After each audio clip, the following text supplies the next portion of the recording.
राम राम साथियों, स्वागत है आप सभी का श्री रामचरितमानस अर्थ विशेषांक के अंतर्गत। आज हम श्री रामचरितमानस के बालकांड के 21वें दोहे में प्रवेश करेंगे। तो श्री गणेश करते हैं। जहाँ 20वें दोहे में उन्होंने नाम की महिमा गाई, अभी नाम और नामी और अत्यंत इसी से मिलते जुलते नाम की ही महिमा चलती रहेगी।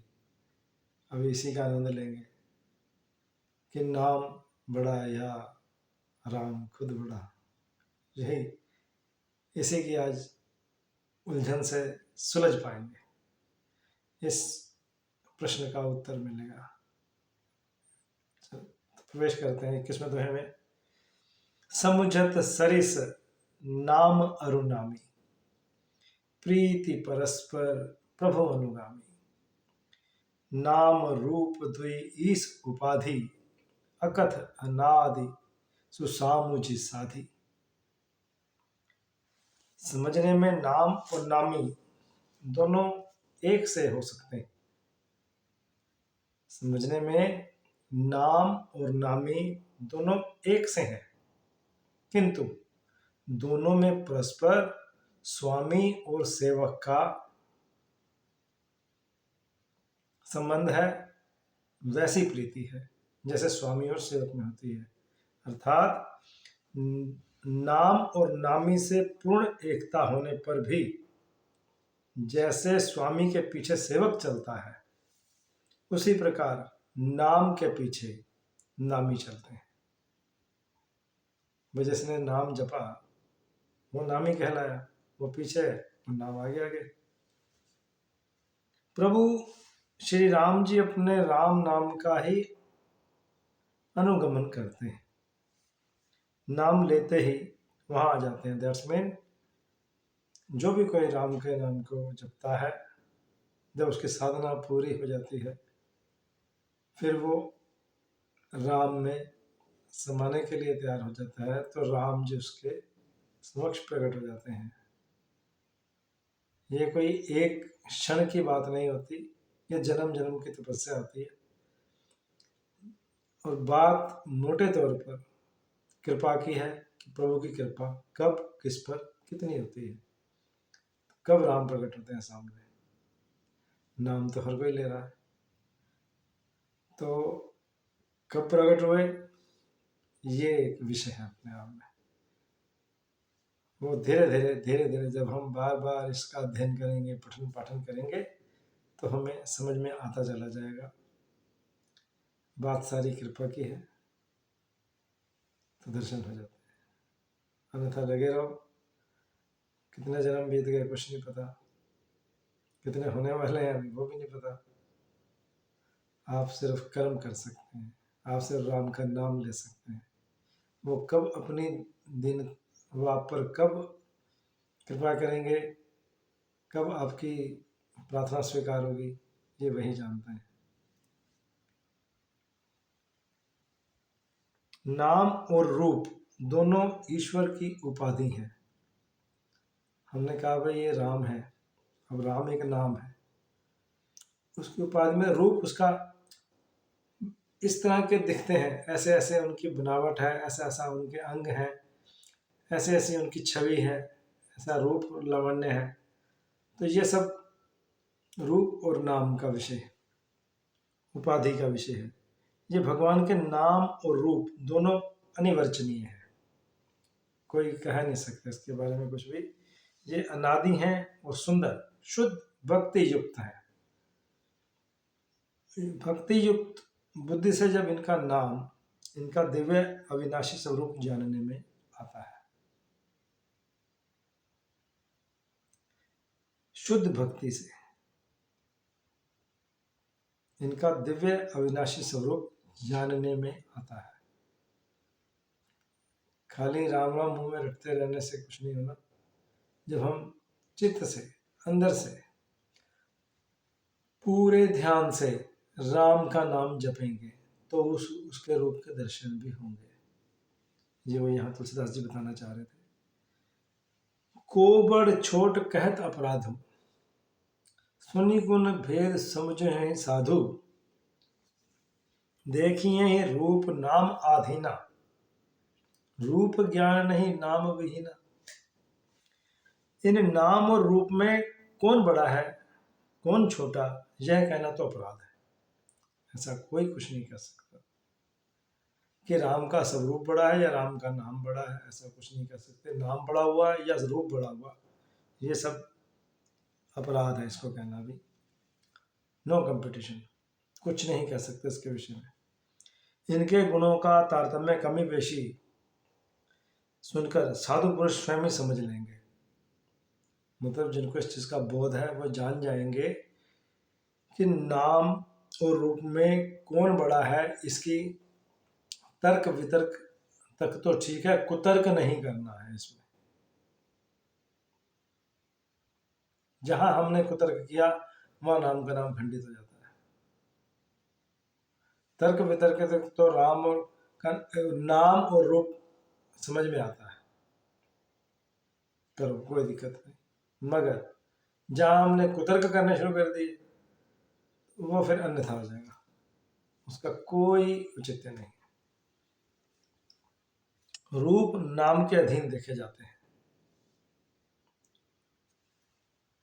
मान लीजिए मेरे हथेली पर कोई वस्तु है, मैं कहता हूं जी हीरा ही पड़ा, जैसे हथेली पर हीरा है। अब क्या होगा, रूप नाम के अधीन देखे जाते हैं और नाम के बिना रूप का ज्ञान नहीं हो सकता।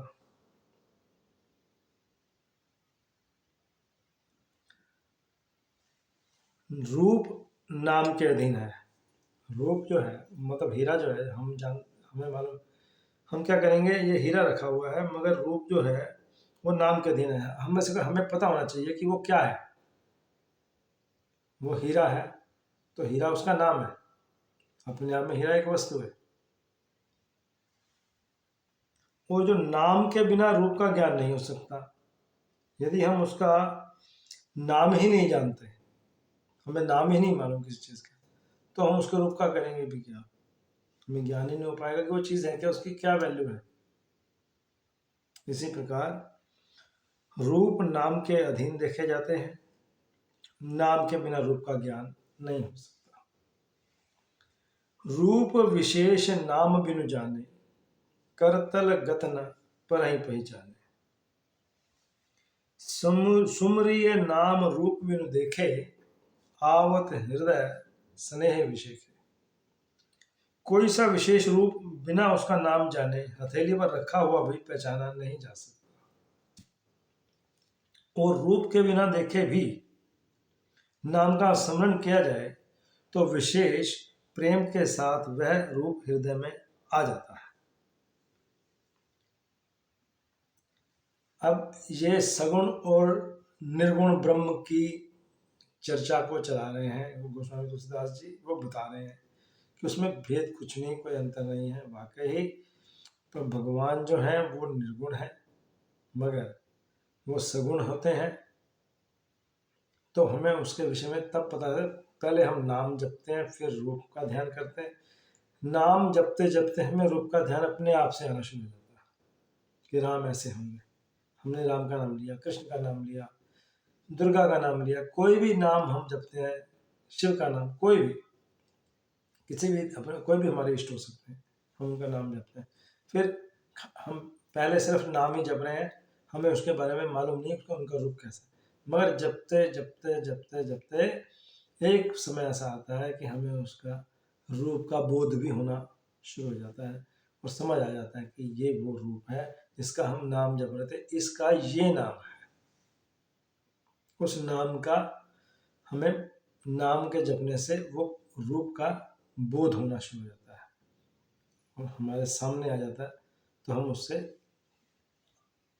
तारतम्य बना देते हैं, उसके साथ एकाकार हो जाते हैं मिलने के बाद। नाम रूप गति अकथ कहानी, समुजत सुखद न परति बखानी। अगुण सगुण बिच नाम सुसाखी, उभय प्रबोधक चतुर दुभाषी। नाम और रूप की गति की कहानी विशेषता की कथा अकथनीय है। वह समझने में सुखदायक है, परंतु उसका वर्णन नहीं किया जा सकता। निर्गुण और सगुण के बीच में नाम सुंदर साक्षी है, एविडेंस एविडेंस है, सबूत है, साक्षी है, और दोनों का यथार्थ ज्ञान कराने वाला चतुर दुभाषिया है। नाम क्या कलाकारी करता है, नाम की क्या विशेषता है। निर्गुण और सगुण के बीच में नाम जो आने से नाम जो है इन दोनों को एक कर देता है। जो निर्गुण ब्रह्म को मानते हैं वो खाली नाम नाम जपते हैं, सिर्फ नाम ही जपे जाएंगे, जिस भी नाम को जपेंगे वो जपेंगे, मगर उनको जपते जपते जपते जपते अपने आप से रूप का उनको अवलोकन होना आरंभ हो जाएगा।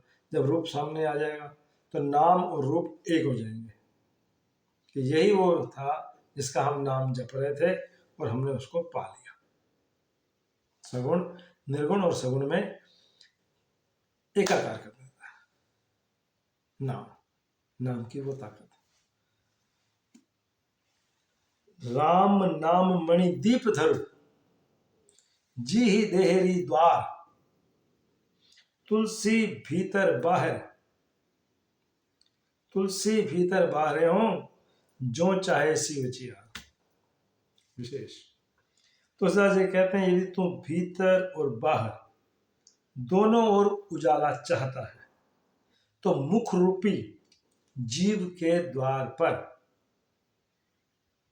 देहली पर मतलब देहली का मतलब जिसको पंजाबी में जोड़ी बोलते हैं, जोड़ी पर दहलीज पर राम नाम रूपी मणि दीपक को रख। यदि तू भीतर और बाहर दोनों ओर उजाला चाहता है, ये देहरी है, मान लीजिए ये देहरी है जोड़ी, इधर से एंट्री है, अंदर आ गए, इधर से गए बाहर चले गए देहरी से। अब क्या है, यहां अपनी मुख रूपी जीव के द्वार पर, इस जीव के द्वार पर, मुख रूपी द्वार की जीव पर, इस जीव पर राम नाम रखो। क्या क्या वो क्या काम करेगा, मणि रख, राम नाम रूपी मणि दीपक। खाली दीपक कहते तो उस दीपक को पवन का झोंका बुझा सकता है। मतलब कोई भी इंद्रिय शक्ति या नेगेटिव एनर्जी, नकारात्मक ऊर्जा, उसको बुझा सकती है उस नाम रूपी दीपक को। यदि वो मणि बन गई, मणि रूपी दीपक है, वो मणि है राम नाम, राम नाम रूपी मणि यदि वो है, यदि वो हमारे जीवन के द्वार पर पड़ी तो क्या होगा, अंदर भी उजाला बाहर भी उजाला, और पवन और नकारात्मक शक्तियां उसको बुझा नहीं पाएंगी, क्योंकि मणि का अपना ही प्रकाश है, जो अंदर भी प्रकाश दे रहा है, बाहर भी प्रकाश दे रहा है, आपके भीतर भी प्रकाश दे रहा है, आपको प्रकाशमय कर रहा है, उज्ज्वलित कर रहा है, उज्ज्वलित आप भर रहे हैं चकाचौंध से, ज्योत से। मणि है, उसका प्रकाश अपने आप में प्रकाशित है, उसको कहीं ना उसको जलाना पड़ता है, ना कोई दीपक मतलब तेल डालना, बत्ती लगाना, कुछ नहीं करना। मणि है, अपने आप में रोशनी देती है। तो वो मणि, राम नाम रूपी मणि दीपक जो है उसको द्वार पर रखना है। मतलब अपने मुख में यदि हम राम नाम रूपी मणि रखते हैं तो वो हमारे बाहर भी हमें उज्ज्वलित करते हैं, अंदर भी प्रकाशित करते हैं। आज के लिए मैं वाणी को यहीं विराम दूंगा, शीघ्र मिलेंगे अगले एपिसोड में, तब तक के लिए जय श्री राम।